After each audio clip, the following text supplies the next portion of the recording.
I grew up in a small town in northern Pennsylvania, surrounded by nothing but hills, woods, and the sound of distant trains at night.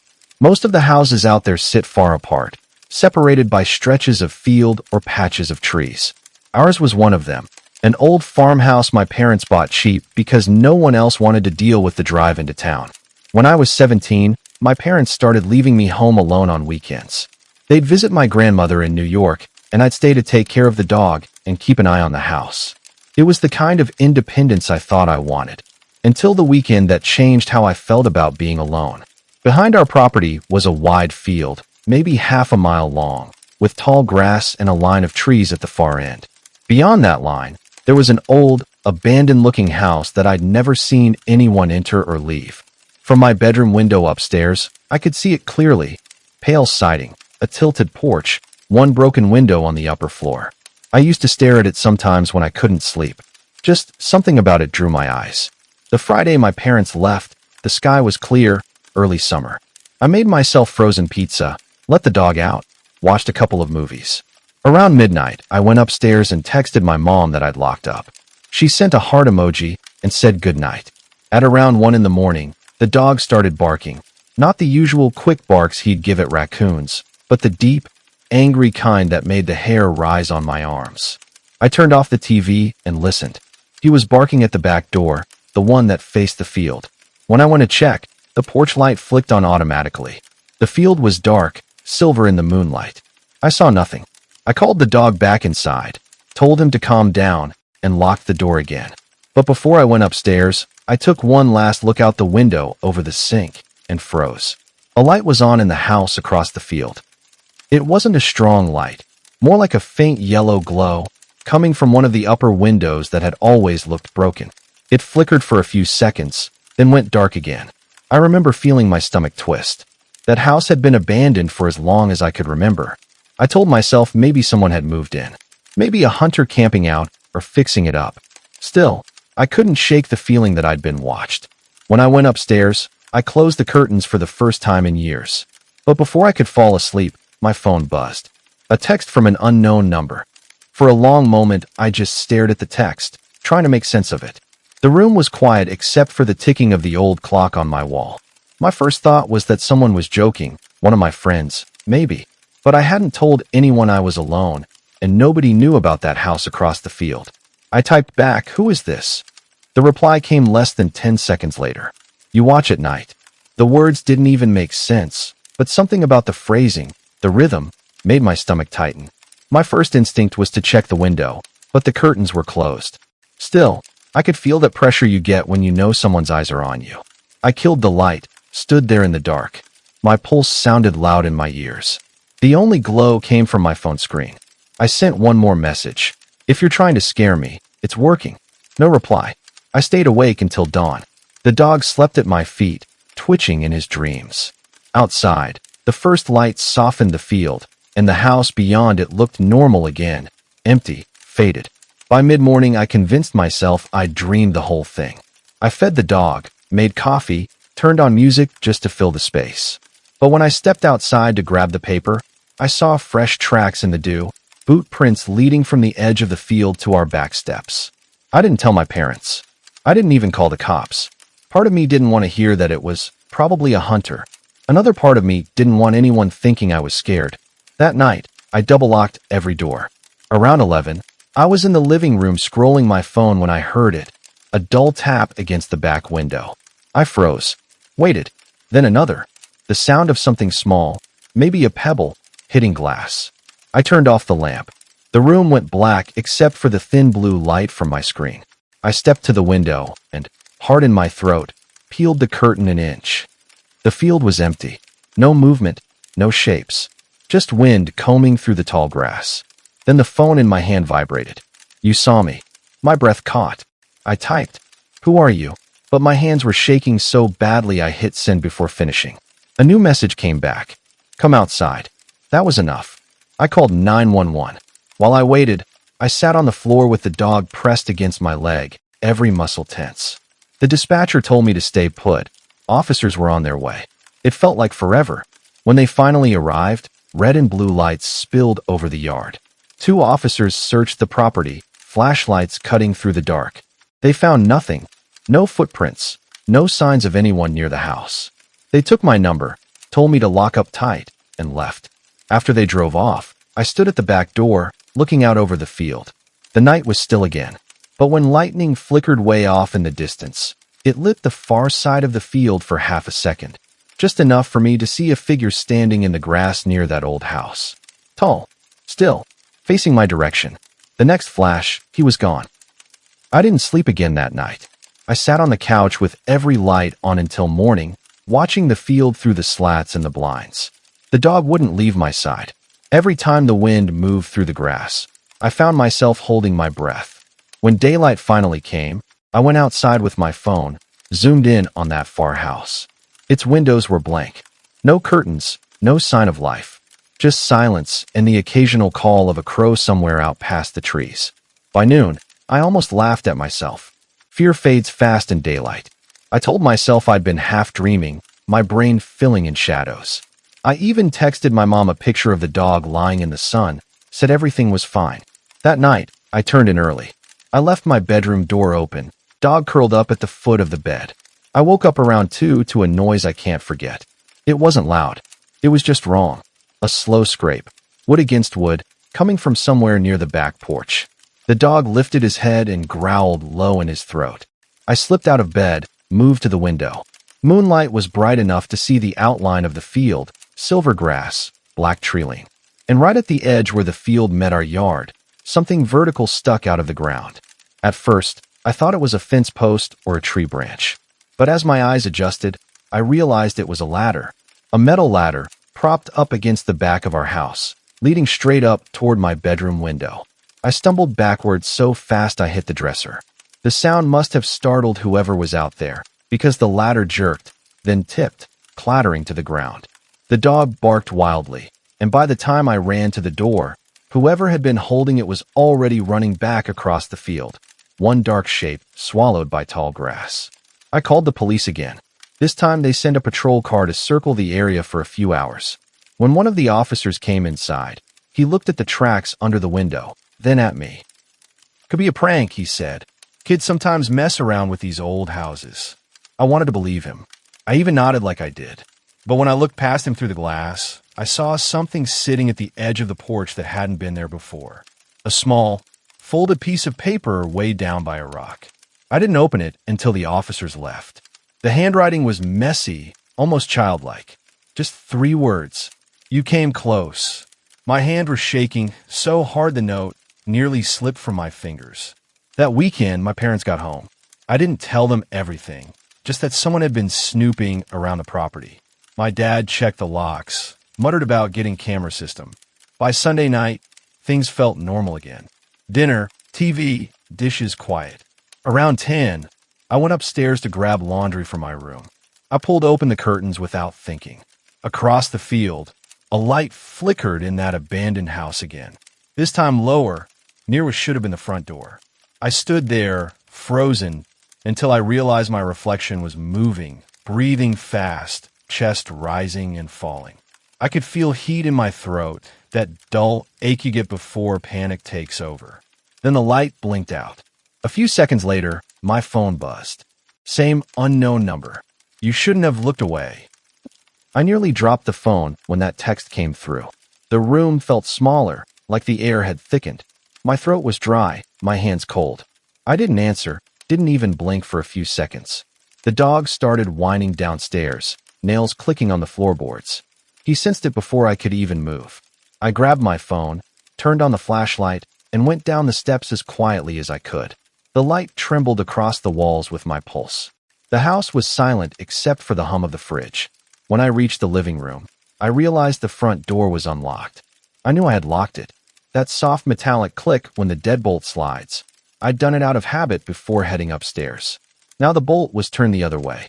The air coming through the small crack of the door was cold, almost damp. My breath caught as I pressed my ear to the wood. Nothing. Then the floorboards behind me gave a faint creak. I spun around, heart hammering, flashlight cutting through empty space. No one. Just the dog, standing at the bottom of the stairs, tail between his legs, teeth bared at the dark corner near the kitchen. I followed his stare. The back door, the one that faced the field, was open. Not wide, maybe 6 inches, enough for a breeze to move the curtain. Outside, the motion light should have been on, but it was dead. I pointed my phone light out into the field, but it only reached a few yards before it drowned in the dark. I shut and locked the door. Every sound after that, the refrigerator hum, the wind, the dog's breathing, felt too loud. I dialed 911 again. The dispatcher recognized my voice. I told her I thought someone was inside or had been. She said officers were on the way, asked if I could wait outside with neighbors. But stepping outside felt worse. Still, I did it. I kept the dog on a leash, stood in the driveway, scanning the field. The night smelled like wet grass and metal. My stomach felt hollow, like I hadn't eaten in days. When the police came, they found nothing again. No footprints, no ladder, no sign of forced entry. They said maybe the wind had blown the door, maybe I'd forgotten to lock it. I wanted to argue but didn't. When they left, the officer left his card. His name was Benson. He told me to call if anything else happened, voice low like he didn't want my parents to hear. For 2 nights, nothing did. Then on Wednesday morning, I woke to my dad yelling from downstairs. I ran down half awake and saw him standing in the kitchen, holding the morning paper. His face was pale. He didn't look at me when he said, "They found someone out by the old place." My stomach turned. He handed me the paper. The headline read, "Body found near abandoned property." The article was short. Male, late 20s, no ID, cause of death unknown. Found near a burned-out foundation across the field from our road. My dad muttered something about drug users and shook his head. "That's why you don't go snooping around at night." I didn't say a word. I just stared out the window. Across the field, the grass moved in slow waves under the wind. The house, if you could call it that, looked smaller somehow. That night, I slept with my door closed, curtains drawn tight. But around 3 a.m., I woke up to a sound I hadn't heard since that first weekend. A soft tap on the glass. Once. Pause. Twice. I didn't move. My whole body was locked up. My heart thudded in my throat. Then the phone on my nightstand buzzed. You saw him too. My chest went cold. The number was still blocked. I stared at the message until the screen dimmed. When I finally looked up, I realized the tapping had stopped. In its place was something worse. A shape in the faint light of the window. Not a face, not clear. Just a darker patch against the darkness, right where the glass met the sill. Like someone crouched just below the window, waiting. I didn't breathe, didn't blink. The outline at the window didn't move. Every instinct in me screamed to run, but all I could do was stare. My mind started filling in details that might not have even been real. The faint suggestion of shoulders, a jawline, a reflection that didn't belong. Then, almost soundlessly, the shadow lowered out of sight. The silence that followed was worse than the tapping. Every small noise in the room seemed to stretch out, like the clock ticking had been turned up in my ear. I counted the beats of my heart until I couldn't tell if the thudding was inside my chest or coming from the floor. I grabbed my phone, still shaking, and opened my camera. I didn't know why, some dumb instinct that if I caught a photo, I'd have proof I wasn't losing my mind. I crept toward the window and lifted the camera slowly, trying not to make a sound. Flash. The light burst through the room for half a second. Nothing outside. Just the field, wet and black, and the reflection of my own terrified face in the glass. But when I looked at the photo, my stomach dropped. In the reflection, over my shoulder, was the shape of a man. Just behind me. I spun around so fast I hit my shin on the desk, phone clattering to the floor. The room was empty. My closet door was closed, the hallway silent. The dog was barking from downstairs again, sharp and panicked. I ran down barefoot, phone light trembling in my hand. The barking led me to the back door. The lock was still turned, but the door itself had shifted just slightly, like someone had tried to open it against the latch. I didn't wait. I grabbed the dog and bolted to my parents' room, yelling. My dad came out half-dressed, angry until he saw my face. I showed him the photo. He stared at it a long time, his expression unreadable, then just said, "We're calling Benson." When Officer Benson arrived, it was just after 4 a.m. He looked more tired than last time, but listened carefully as I explained. He asked to see the photo again. When I handed him my phone, I watched his face change in a way that scared me more than anything else that night. He zoomed in on the reflection, leaned closer, then turned the phone toward my dad. You know who that looks like? My dad frowned. No, Benson said quietly. That matches the description of the guy we found by the old foundation. The room felt like it tilted. My mom gasped softly behind us. But that's impossible, I said. You said he was dead. He nodded. Yeah, that's what makes it strange. He didn't stay long after that. Said he'd take the phone to analyze the image, maybe rule out a glitch. My parents didn't let me sleep alone after that night. For days, we kept the curtains closed. But here's the part that never made sense. A week later, Benson came back. He asked if I'd noticed anything missing. Doors, windows, anything disturbed. When I said no, he handed my phone back. The photo's gone, he said. It deleted itself before we could extract it. I told him I hadn't touched it. He nodded, jaw tight, and just said, "Lock your doors, kid, and stay away from that field." He never followed up again. Now, whenever the wind shifts the grass outside or the motion light flickers on, I still half expect to see that shape at the window again. The one that wasn't supposed to exist. Because if what Benson said was true, if that really was the man they'd already found, then I've been looking at something that shouldn't be alive. And sometimes, when I scroll through my photos at night, I swear one of them still flickers, like it's trying to load something that isn't there anymore. Something that's still watching. Weeks passed. Enough time that everyone else moved on. My parents stopped talking about that night altogether, like pretending it never happened would make it fade faster. It didn't. Sleep became this impossible thing. I'd doze off for 20 minutes, wake up drenched in sweat. Every creak in the floorboards sounded like someone pacing the hallway. One night, the power cut out mid-thunderstorm. My dad was away for work, my mom asleep upstairs, and the house went absolutely still. The dog whined at the back door again, the same door that kept unlocking itself. Lightning flashed. For half a heartbeat, the field was bright as day. There was a man standing where the light ended. No movement, no sound, just a silhouette, watching the house.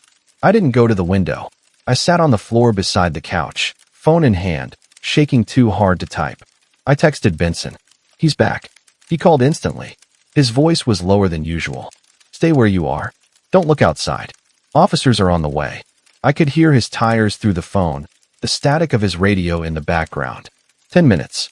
That's all it took for the squad cars to arrive, red and blue lights spilling over the field. The shape was gone before they reached it. Not a footprint, not a broken stem of grass. But when Benson came to the door, he looked pale. Your lights were flickering before we got here, he said quietly. Someone cut the main breaker from outside. He followed the wires around the side of the house, flashlight trembling across the mud. He stopped at the fence. Come here a second. Half buried in the dirt was a wallet, water damaged, and covered in ash. Inside was a driver's license so faded you could barely read the name, but the photo was clear. It was the same face from my reflection. The man who died by the old foundation. Benson said nothing for a long moment. Then he closed the wallet and slipped it into an evidence bag. We'll take it in, he muttered, but his voice had that brittle edge of someone who's already given up on explanations. He told me later that the coroner's report listed the man's death as unexplained thermal trauma, whatever that meant. The vanishing photo, the cut wires, the tapping at the window, it all got filed away somewhere under unsolved. That was 2 years ago. Now, every time I visit home, I notice the same thing. At night, when I stand by the kitchen sink and look out across the field, there's this faint glow out by the old foundation. Too dim to be headlights. Too steady to be lightning. Sometimes it flickers, like someone holding a flashlight, walking in slow circles.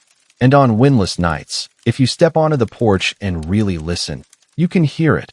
Metal scraping faintly against glass, as if someone's still trying to get in. If you're still here, don't forget to subscribe. There's always another story waiting in the dark, and you might just hear something that sounds a little too familiar.